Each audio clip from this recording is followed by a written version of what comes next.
In September 1991, shortly after the end of the Cold War, a cabal of elite bankers and intelligence spooks led by George H. W. Bush financed a $240 billion covert operations war chest through the purchase of 10-year securities that, as it happened, were scheduled to come due on September 12, 2001.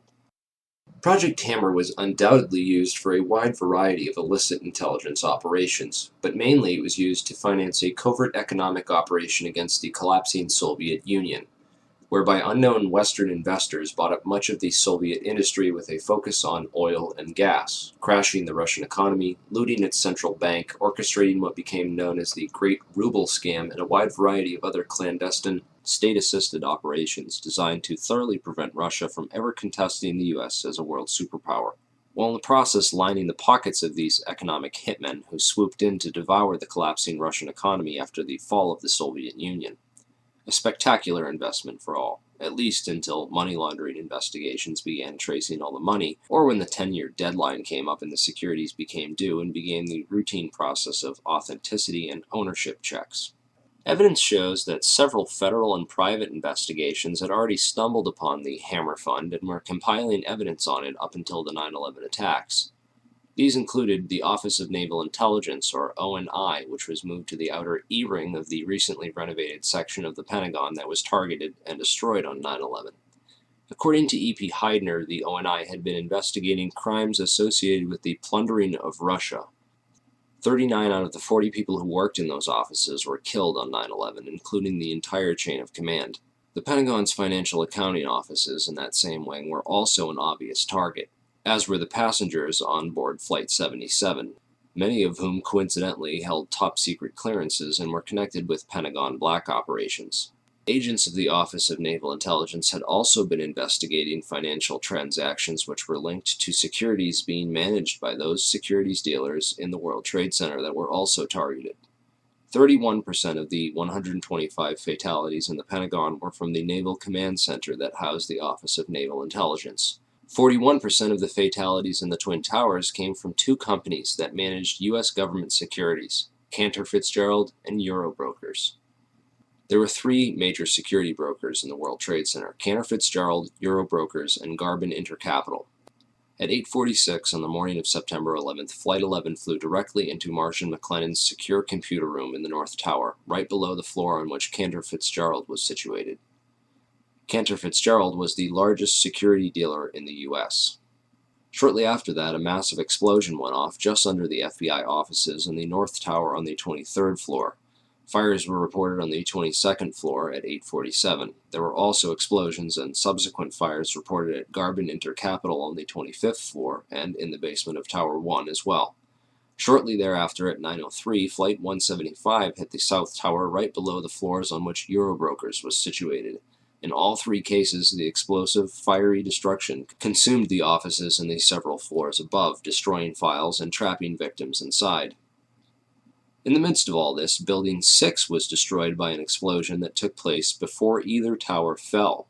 This secondary explosion took out a portion of the building which just happened to include the El Dorado Task Force's offices. The El Dorado Task Force was an interagency money laundering watchdog group responsible for coordinating all major money laundering investigations in the U.S. In the immediate aftermath of September 11th, these groups would be redirected to investigate terrorist financing. Building 6 was located directly between the North Tower and World Trade Center Building 7. While large portions of World Trade Center 6 were gutted by explosions and later by falling debris from the North Tower, the building itself did not suffer a global symmetric collapse at near freefall acceleration as did Buildings 1, 2, and 7. FEMA photographer and 9/11 whistleblower Kurt Sonnenfeld took some interesting pictures of the U.S. Customs vault in the basement of World Trade Center 6, which was found completely empty and left with the door wide open. All of its contents appear to have been looted during the attacks.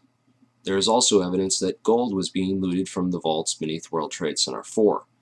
There were several early reports of a 10-wheel truck packed with stolen bullion caught fleeing World Trade Center 5 when the vehicle had become stuck on a collapsed ceiling brace, forcing the driver to flee the scene. Many researchers have stumbled across one or two of these anomalies from time to time: the empty vaults, the secondary explosions, the fireproofing upgrades on the exact floors coinciding with failure and impact in the towers, the suspicious power downs and evacuation drills, the World Trade Center tenants and security firms like AIG, Marsh & McLennan, and Kroll, and their close ties with the intelligence community, etc., etc. These anomalies are not unrelated, but nevertheless became lost inside the chaos of that September morn, the aftermath, and subsequent cover-ups. Okay, so what does all this mean? Overall, a critical mass of brokers from the major government security brokerages in the Twin Towers had to be eliminated to create chaos in the government securities market. A situation needed to be created wherein $240 billion of covert securities could be electronically cleared without anyone asking questions, which happened when the Federal Reserve declared an emergency and invoked its emergency powers that very afternoon. On September 14th, the Securities and Exchange Commission declared a national emergency and for the first time in U.S. history invoked its emergency powers under the Securities Exchange Act Section 12K and eased regulatory restrictions for clearing and settling security trades for the next 15 days. These changes would have allowed the estimated $240 billion in covert government securities to be cleared upon maturity without the standard regulatory controls around identification of ownership. The towers needed to be demolished to create a big enough mess that the illicit activities taking place behind the scenes that morning could be hidden in the confusion of that day. Okay, now let's talk a little bit about who did it and how. 9/11 whistleblower Richard Andrew Grove was a software salesperson for a company called Silverstream. Silverstream's technology was on the cutting edge of Internet solutions, offering software to web-enable the critical business functions of Fortune 500 companies, basically integrating and making available on the web the disparate legacy applications and mainframes while simultaneously streamlining workflow and traditional paper processes, with an end result being a lower cost of operation and more efficient transactions. Silverstream had built internet transactional and trading platforms for Merrill Lynch, Deutsche Bank, Bankers Trust, Alex Brown, and Morgan Stanley, to name a few. Leading up to 9/11, Silverstream was designing specialized accounting software for a major client, Marsh & McLennan. Marsh is the world's largest insurance brokerage and was located right below Cantor Fitzgerald in the North Tower. Approximately 295 Marsh employees were murdered that morning, along with other innocent victims and employees who either knew too much or too little about their chosen work environment. But most importantly, Silverstream provided a specific type of connectivity that was used to link AIG and Marsh & McLennan, the first two commercial companies on the planet to employ this type of transaction. What then were Marsh and AIG doing, and why did they need to leverage technologies that no other commercial entity on the face of the earth needed to use to conduct business? The recovered hard drives from the World Trade Center, combined with Richard Grove's testimony, give us some intriguing clues. Grove discovered that Silverstream was overbilling Marsh to the tune of $7 million extra for fictitious and unneeded hardware. He also became aware of an exploitable flaw in the accounting software that had been sold to a variety of Marsh's clients and partners. When he brought this up to his superiors at Silverstream and others at Marsh, he was told to keep quiet and not to worry about it. But other friends of his at Marsh were also getting concerned and began documenting what was going on and raising concerns within the company. At last, they were finally granted a hearing with one of Marsh's high-ranking executives and were told to bring all their evidence to a hearing scheduled for 8:30 a.m. on September 11, 2001, on the 93rd floor. The high-ranking member of Marsh, who Grove did not name, would participate via teleconference from the safety of his home, while Marsh employees and potential whistleblowers, Gary Lasko, Catherine Lee, Ken Rice, Richard Breuhardt, and John Oltzhofer, would die in the meeting room in the North Tower with all their evidence when American Airlines Flight 11 would impact that very section of the building. Richard Grove fortunately got stuck in traffic that morning and didn't make it. Computer hard drives recovered from the World Trade Center show a spike in suspicious transfers that took place within the World Trade Center as the 9/11 attacks were unfolding. Richard Grove is convinced that these suspicious money transfers were performed electronically using Silverstream software, and that the overbilling of Marsh was hush money for the operations. It would certainly have helped clear up that $240 billion in securities and make it look like any of those companies might have done it. The recovered hard drives and financial transactions from 9/11 all show clear evidence that something was going on that morning. Marsh's CEO at the time was Jeffrey Greenberg, the son of Maurice Greenberg of AIG. Most insurance companies were hurting badly in late 2001 after $40 billion in insurance settlements had been paid out for the devastation caused by the 9/11 attacks. Yet one insurance company did not suffer quite the same losses as the other companies did. American International Group, or AIG as it turns out, is much more than an insurance company. With its long ties to the intelligence community, AIG was founded by OSS operative Cornelius V. Starr, 2 Rs, the uncle of Clinton's friend Kenneth Starr. AIG currently operates a complex network of shell companies and other entities which operate internationally and have been used for clandestine intelligence gathering and other covert activities for decades. The company that ran security in the World Trade Center, Kroll Associates, was owned by AIG. The CEO of AIG on 9/11 was a guy named Morris Greenberg, who was actually nominated for the position of Director of Central Intelligence after he authored a report for the Council on Foreign Relations, of which he's a high-ranking member, where he advocated that FBI and Drug Enforcement Agency agents operating abroad should not be allowed to act independently of either the ambassador or the CIA, lest pursuit of evidence or individuals for prosecution cause major foreign policy problems or complicate ongoing intelligence and diplomatic activities. Of course, this type of policy is essentially a continuation of things like Executive Order 12333 and the CIA-assisted Contra cocaine trafficking that went on as an immediate result. These backdoor agreements open the floodgates for government drug money laundering and narco-trafficking. Former LAPD narcotics detective turned whistleblower Michael Ruppert has written a series of excellent articles documenting AIG's involvement in drug money laundering, undoubtedly revealing yet another motive for the invasion of Afghanistan, a country which currently produces over 90% of the world's heroin supply. Drugs are arguably the most profitable commodity on the entire international market, and drug money was undoubtedly a motive behind the invasion of Afghanistan and consequently the 9/11 attacks. While companies like AIG launder the drug money for big banks, the actual drug production and trafficking can be traced back to the same Iran-Contra affiliates like Richard Armitage and Frank Carlucci. Unfortunately, that rabbit hole is a bit too deep and off-topic to get into here. I will mention that DynCorp was heavily involved, as well as Stewart Air Force Base in upstate New York, where the two flights out of Boston crossed paths simultaneously and shut off their transponders before making their way to the Twin Towers. Many researchers believe that the MENA operation was moved to Stewart Air Force Base after Barry Seal got whacked. Richard Armitage was the Deputy Secretary of State on 9/11, and according to whistleblower Michael Springman, he was the man responsible for granting visas to 15 out of 19 of the 9/11 hijackers, allowing them to enter the U.S. and pursue flight training. Frank Carlucci is the chairman of the Carlyle Group and was in Washington, D.C. on 9/11, having just met with George H.W. Bush and the brother of Osama bin Laden on Carlyle Group business. Frank Carlucci was also the chairman of BDM International, a company that served as a front for State Department black operations. Frank Carlucci's employees at BDM International left to take charge of Stratesec, the World Trade Center and airport security firm. Corporate Operating Officer Barry W. McDaniel, an ex-military expert in logistics and materials distribution, and CEO Wirt Dexter Walker III, who is a distant Bush cousin from the Herbert Walker line, with an extensive history of managing CIA front companies. Marvin Bush, the president's brother, was also a board member at Stratesec, although Stratesec maintained contracts for security upgrades which were set to expire on September 11, 2001. They were not the company officially charged with World Trade Center security.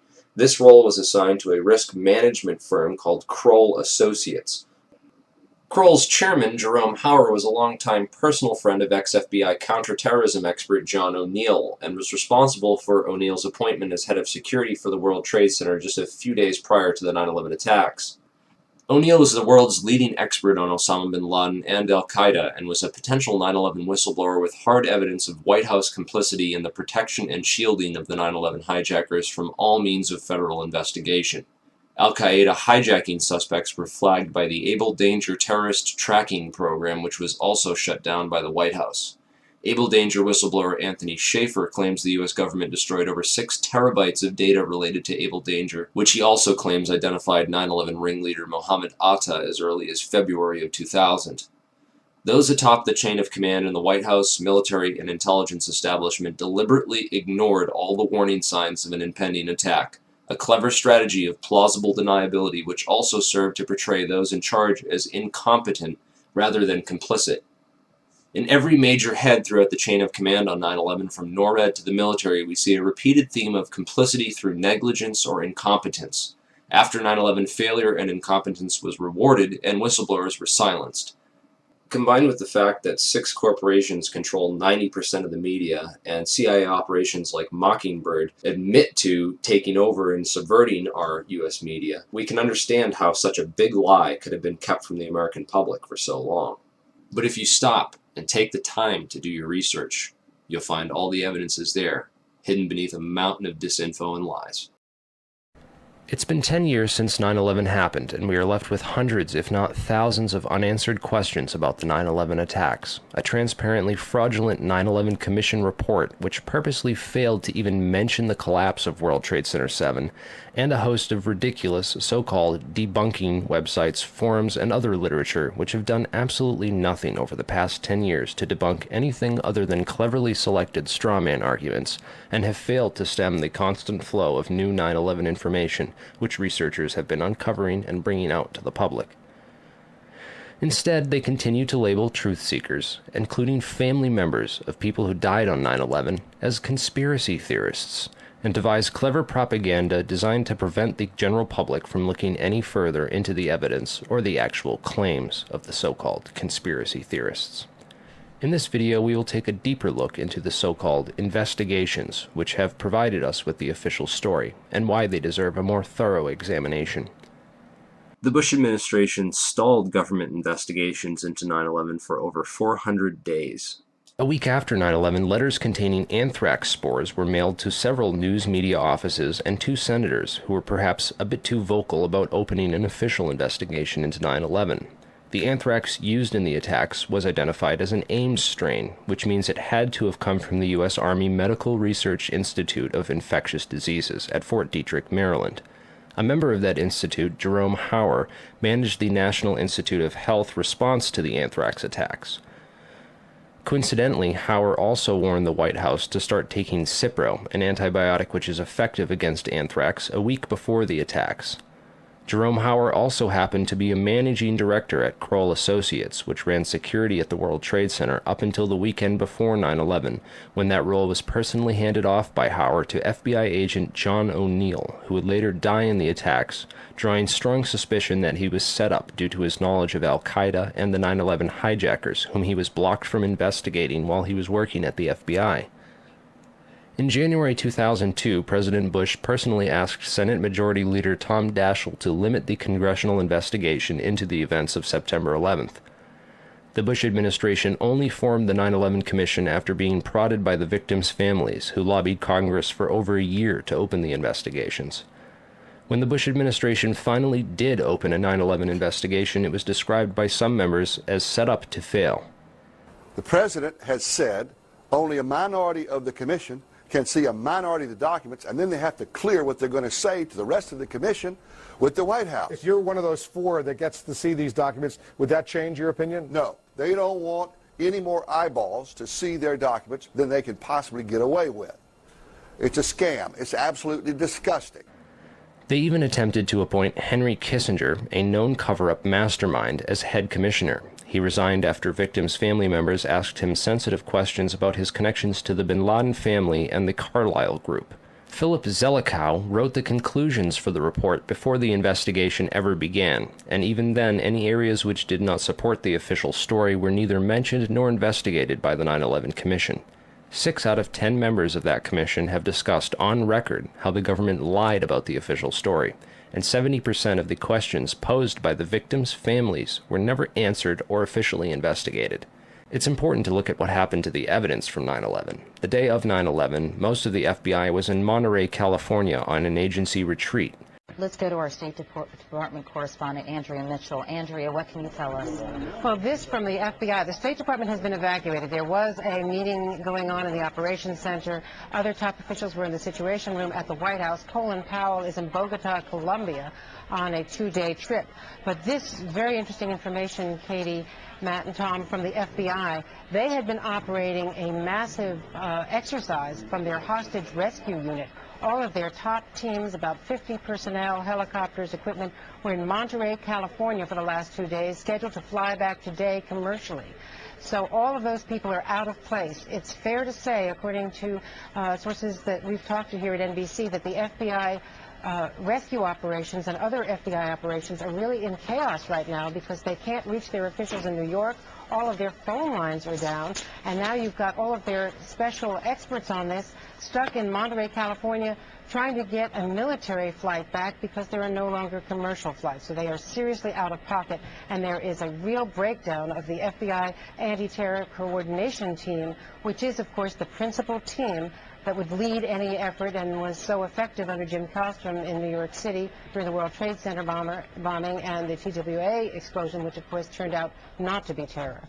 Andrea, is the State Department... This was essential for keeping the more experienced and honest members of the agency as far away from the crime scene as possible, while other agency insiders could be assigned to the investigations before their counterparts returned. Federal authorities such as FEMA and the CIA took immediate control over the crime scene and began whisking away evidence that very same night.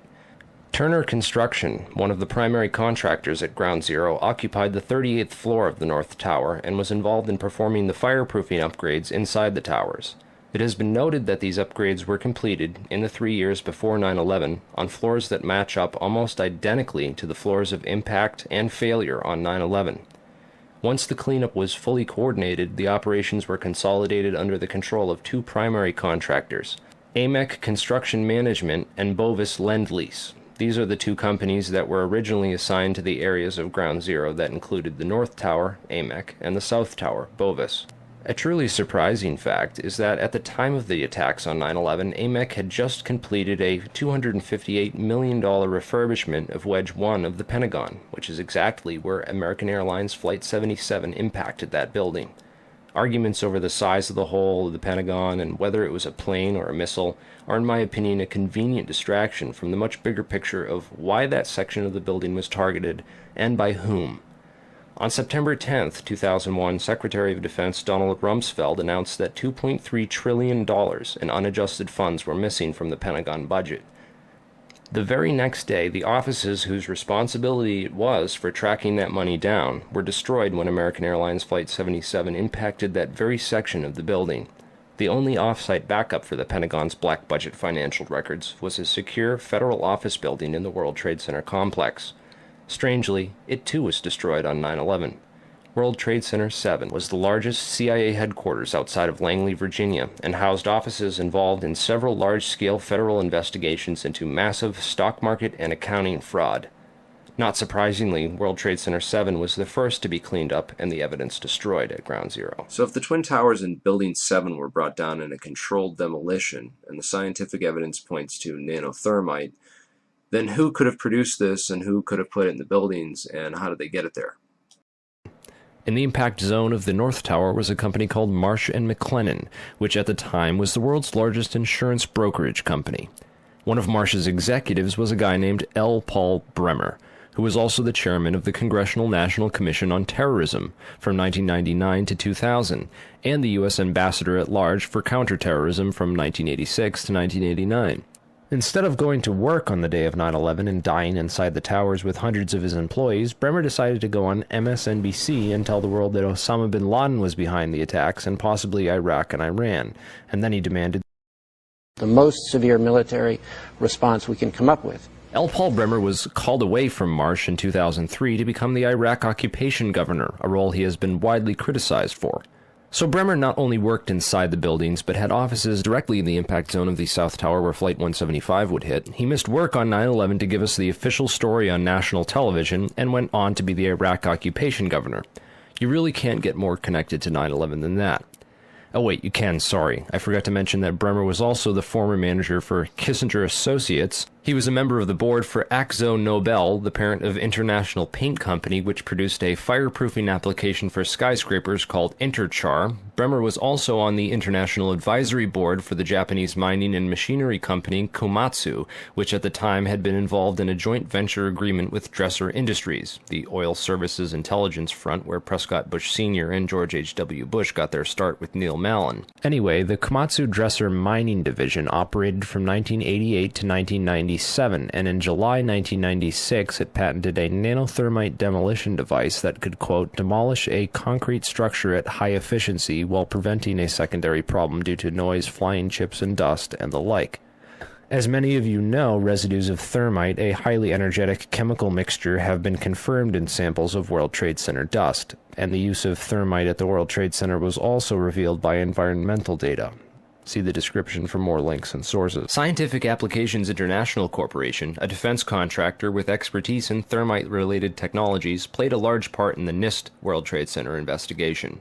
A few other names and companies inside the Twin Towers also worthy of further investigation include Craig Stapleton, who is married to Bush's cousin Dorothy Walker Bush.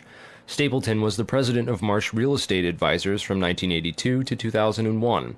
He was a member of the board of directors for Cendant, that was charged with massive accounting fraud in 1998, and went on to join Winston Partners, a privately owned investment firm founded in 1993 and led by George W. Bush's brother Marvin.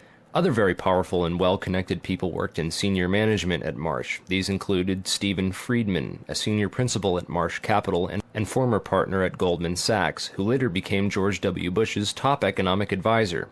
Friedman was also a member of the Brookings Institution, the Bilderberg Group, the Foreign Intelligence Advisory Board, and the board at In-Q-Tel, the investment firm founded by the CIA in 1998. In-Q-Tel invests in state-of-the-art technologies related to defense and intelligence work, including nano and chemical technologies, according to its website. In another interesting coincidence, Friedman belonged through Cornell University to a secret society called Quill and Dagger, the membership of which includes Paul Wolfowitz, Sandy Berger, and Stephen Hadley. Wolfowitz, the neocon Deputy Secretary of Defense in the Bush administration, was the author in 1992 of the Wolfowitz Doctrine of preemptive warfare. He also made comments about a surprise-like Pearl Harbor months before 9/11 and met with Pakistani ISI General Mahmoud Ahmed in the week before 9/11. Berger, the national security advisor to President Clinton, was later caught stealing documents from the 9/11 Commission investigation. Berger was also the boss of White House counterterrorism czar Richard Clarke, and together with Hadley, who was Condoleezza Rice's deputy, was responsible for delaying or obstructing Clarke's plans to stop al-Qaeda in January of 2001. Jeffrey Greenberg resigned from Marsh & McLennan after being accused of serious financial crimes. The first plane of 9/11 flew directly into his company's secure computer room in the North Tower. Jeffrey Greenberg is a member of the Brookings Institution and the Trilateral Commission. Jeffrey Greenberg rose quickly through management at Marsh, having come there directly from AIG in 1995, and then becoming CEO just 4 years later. At Brookings, Greenberg hobnobbed with Lee Hamilton, co-chair of the 9/11 Commission. There's also Jim Pierce, another Bush cousin, who was managing director of Aon Corporation, who, according to the NIST report, modified unknown sections of Floor 83 in the South Tower in 1997. Jim Pierce had arranged a meeting on the 105th floor of the South Tower for that morning. Pierce survived that day, despite the fact that 12 people came to the meeting in the South Tower and 11 of them died. The location of the meeting had been changed the night before to the Millennium Hotel, where Pierce watched the South Tower as it was hit by the aircraft. Apparently, the meeting attendees were not all notified of the change in location. Another interesting character is Joseph Kasputis, of Baseline Financial Service, which occupied the impact zone of the South Tower on floors 77 and 78, where United Airlines 175 impacted. Kasputis has a history of being well connected to the highest levels of government, as well as to the defense and intelligence industries. Kasputis worked from 1972 to 1977 for the U.S. Department of Commerce and Defense. He was also the deputy director of Nixon's White House task force that dealt with the Arab oil embargo of 1973, and was instrumental in the creation of the Department of Energy. Kasputis went on to run a large corporation called Primark that had offices in both towers on 9/11. One of the subsidiaries of Primark, the Analytical Sciences Corporation, TASC, worked with so-called black or top-secret programs. TASC also worked closely with the National Institute of Standards and Technology. Kasputis was also a member of the Logistics Management Institute, LMI, whose members included Paul Kaminsky of In-Q-Tel and General Dynamics, Charles DiBona of Halliburton, Skull and Bones member Joseph Samuel Nye, and Michael Daniels of Scientific Applications International Corporation. LMI's self-proclaimed role is advancing the science of government. Casputi's connections to the DOE from 1977 through at least 1997 are interesting, considering that the DOE was developing thermite ignition devices as early as 1983. Joseph Casputes went on to become the CEO of Baseline Financial Services, which was directly in the impact zone on the 78th floor of the South Tower. According to NIST, Casputes Baseline Financial modified the southeast corner of Floor 78 in 1999, exactly where the aircraft hit on 9/11. Floors 77 and 78 were upgraded for fireproofing in June and April of 1998, respectively. Another company of interest on Floor 91, just above the impact zone for the South Tower, was Washington Group International. This company was known primarily as a construction and mining firm, and it had just acquired Raytheon Engineers in July of 2000. In 1996, Washington took over Morrison Knudsen, an engineering and construction firm that had a history of working on large-scale projects around the world, including in China, Iran, Afghanistan, and Saudi Arabia. The Army Corps of Engineers hired Morrison Knudsen to demolish over 200 buildings in 1995. One of the DOE facilities for which Washington was responsible well before 9/11 was the Savannah River site near Aiken, South Carolina. In February of 1997, Lawrence Livermore National Labs and the Savannah River site signed an agreement of cooperation to share technology. Savannah went on to add developing sol gel technology for fuels and other applications to its portfolio. Sol gel technology is utilized by Lawrence Livermore National Laboratories for making nanothermites. In another coincidence, Savannah River Technology staff participated in the search and rescue operations at Ground Zero by providing unique tools. Just before 9/11, Washington was going through a tough time financially and sought Chapter 11 bankruptcy protection. Securities and Exchange Commission documents show that Washington made court-ordered pre-petition payments as part of these proceedings to a number of companies, including Komatsu. Washington also made payments to Greenhorn and Omara, whose employee, Teresa McAllister, was a lead author of the FEMA and NIST reports on the World Trade Center disaster, and to Sumitomo Bank, which was closely allied with Komatsu. Building 7 was a 47-story federal office building in the World Trade Center site, which collapsed at 5:20 p.m. on the afternoon of 9/11. This building was home to the CIA, in fact the largest CIA headquarters outside of Langley, Virginia. It also housed offices for the Secret Service and the Securities and Exchange Commission. One of the most interesting tenants, however, was then Mayor Giuliani's Office of Emergency Management and its Emergency Command Center on the 23rd floor. This floor received $15 million worth of renovations, including independent and secure air and water supplies, and bullet and bomb-resistant windows designed to withstand 200-mile-per-hour winds. Mayor Giuliani was a former U.S. prosecutor for the South District of New York from 1983 to 1989, who was in charge of investigating the terrorist financing Bank of Credit and Commerce International. After he left his job as a prosecutor to start a political career, he worked for a law firm called White & Case that actually represented BCCI. So he went from prosecuting the BCCI to working for a law firm which defended the BCCI. This was likely his foot in the door of this underground corporate criminal network. Giuliani would later help to destroy all the crime scene evidence from Ground Zero. Giuliani's sidekick on 9/11 was Police Commissioner Bernard Kerik, who appeared to be coaching some of Rudy's actions that day, keeping him away from the media and even answering questions for him about explosives in the buildings. In fact, Bernard Kerik gave us the first official government pronouncement that no explosives were involved in the destruction of the World Trade Center buildings. Kerik's department was also the same one that found that pristine, completely undamaged hijacker's passport, which survived a plane impact, and Fireball, which destroyed 2 titanium black boxes and 3 towers. Yeah, Kerik would later receive a nomination from President Bush to become Director of Homeland Security, which he declined for personal and political reasons, and instead took a job training the Iraqi police force in Iraq alongside L. Paul Bremer. Both men are credited for turning Iraq into the unwinnable quagmire it is today. In February of 2010, Kerik was sentenced to 4 years in federal prison for conspiracy and fraud charges, unrelated to the crimes of 9/11, unfortunately, but it still goes to show you what kind of person he is. Definitely the kind of person you'd want inside the New York City police force during a staged event like 9/11.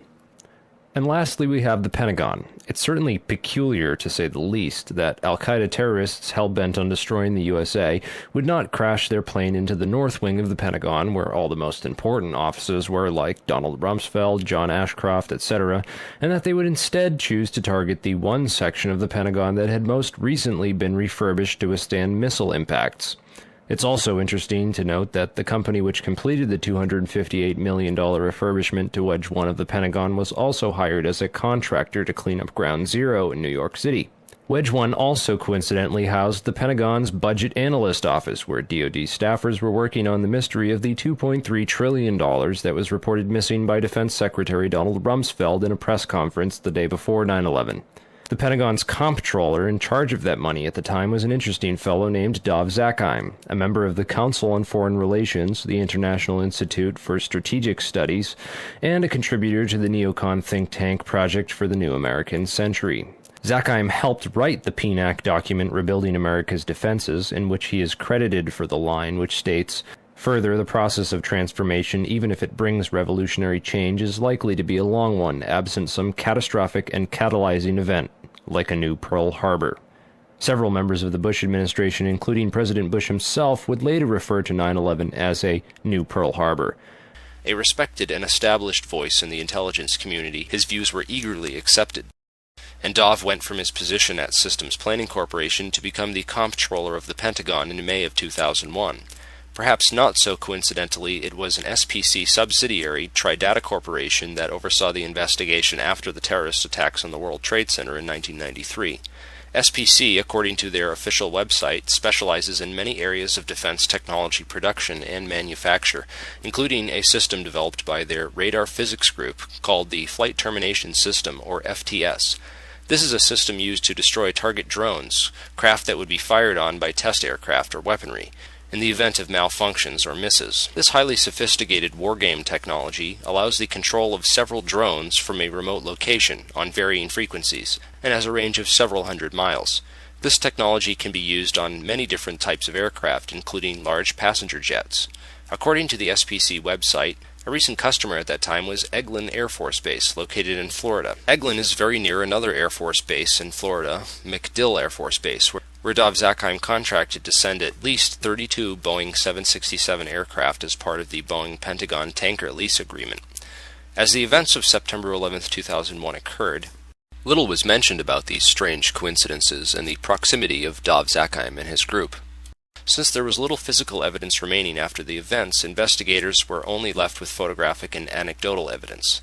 This is a photograph of the Flight Termination System module from their site. Note it has a cylindrical shape and is consistent with the size and shape of the object observed under the fuselage of Flight 175. The Boeing lease deal involved the replacement of the aging KC-135 tanker fleet with these smaller, more efficient Boeing 767s, which were to be leased by Dov Zakheim's group. The planes were to be refitted with refueling equipment, including lines and nozzle assemblies. In this enlargement of Flight 175, we can clearly see a cylindrical object under the fuselage and a structure that appears to be attached to the right underside of the rear fuselage section.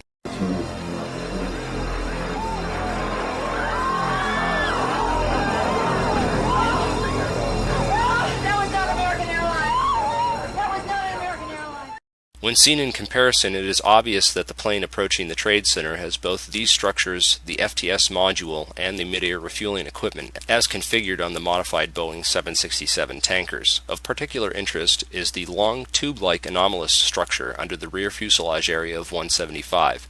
This structure runs along the right rear bottom of the plane. The equipment attached to the underside of the plane which hit the World Trade Center is identical in every single way to the Boeing 767s issued by Dov Zakheim.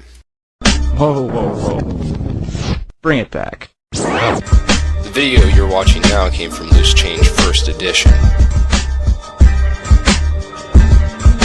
Did you catch that? It appears to show the FTS pod self-destructing just before impact.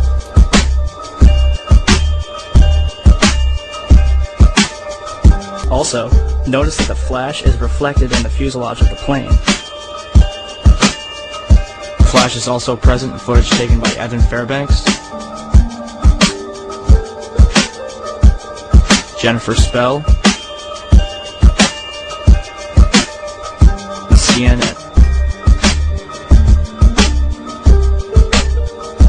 Al-Qaeda certainly couldn't have added this equipment at Logan International Airport. And even if they did, the flight crew would have noticed it. So where did this plane come from? Another interesting piece of 9/11 evidence is the last 12 seconds of UA-175. Since every amateur videographer in New York City had their cameras pointed up at the burning Tower 1, the second plane strike was filmed from nearly every conceivable angle. Expert analysis of this plane leads to some startling revelations. First, there is the expertly controlled flight characteristics of this plane. During its last 12 seconds of flight, UA-175 made a single corrective maneuver so perfectly timed and executed that it's unlikely it was piloted by human hands.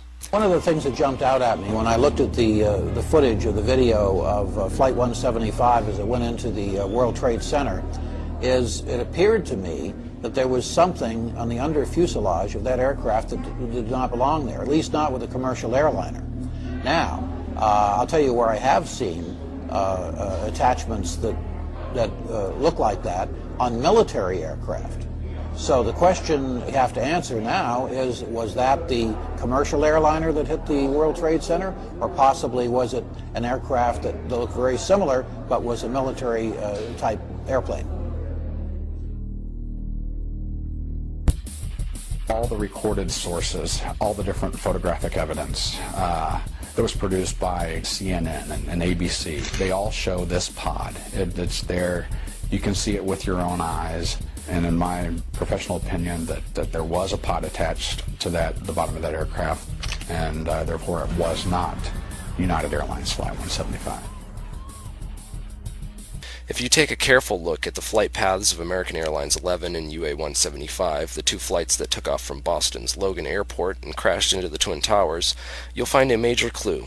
Not only did both these planes cross paths directly over Stewart Air Force Base, but they did so at the exact same time. Another odd synchronicity is Flight 93, which had been sitting on the tarmac delayed at the airport for nearly 40 minutes with no explanation. Originally scheduled to take off at 8:01 a.m., it was delayed until the moment that Flight AA-11 crashed into the North Tower at 8:43 a.m. Another interesting piece of evidence that ties Stewart Air Force Base to the center of this 9/11 conspiracy is the white mystery planes spotted over Washington and the Pentagon. Through careful investigation, we've been able to map out the flight paths of these two ominous aircraft, which have been identified as E-4Bs, a type of aircraft that the military uses as mobile command posts. What concerns me is that both of these aircraft took off from and landed at Stewart Air Force Base. Another interesting coincidence I found was that Flight 93 turned around directly over Hopkins Airport, and Flight 77 turned around directly over Tri-State Airport. Webster Tarpley has done some of the most thorough research into the wargame exercises that were taking place on the day of 9/11. But this white mystery plane, the Doomsday plane, what was it doing over the Pentagon and the White House on 9/11? Who was flying in that plane? What were they doing? Being the comptroller for the Pentagon and the chief financial officer, you have to kind of wonder what Dov Zakheim was doing on 9/11. And what his connections were to the $2.3 trillion that were missing from the Pentagon the day before 9/11. If anything, the individuals and organizations outlined in this video are at least as suspicious as the 19 hijackers themselves. They have nothing on us. I don't shoot. Book 'em, Dano.